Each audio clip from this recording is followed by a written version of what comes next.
$4,000 ჭირდება. ჩვენი ჩამოყვანილი BMW i4 2022 წლიანი ძალიან კარგი ავტომობილი და პირდაპირ კონკურენტი, როდესაც ამ ავტომობილის ფასი დაიწევა, იქნება Tesla-ს. M პაკეტი 40 კომპლექტაცია, შავი ფარები ძალიან ლამაზია, დისკები M პაკეტის არის, სალონსაც შეეხება საჭე, ასევე M პაკეტის გათბობით, Harman Kardon, მემორები, სავარძელიც არის M-ის, შავი ჭერი, დისპლეი მთლიანად, სტარტ-სტოპი ცისფერია, სიჩქარეებში გადამთველი, ესეც უკანა მხარეს.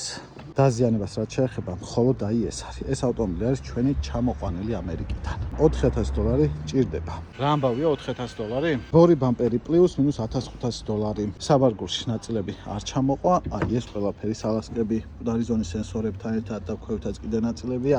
აი ხა რასაც ხედავთ, ესაც $1,500 არის. ესე მარტივად. ევროპულ ავტომობილთან როცა გვაქვს შეხება, გაკეთების ხარჯები იაფი არ არის, როდესაც ორიგინალზე გვაქვს საუბარი. მთლიანობაში ძალიან კარგი და კომფორტული ავტომობილია. ის მომეწონა, რომ BMW არის სული დარჩენილია, უბრალოდ სისტემურად არის განსხვავება. შიდაწვის და ელექტროსისტემას შორის. რამ როდესაც საჭიროებს ჯდები, განსხვავება არ იგრძნობა. სადღაც მომავალში არ არის გაფრენილი ეს მოდელი.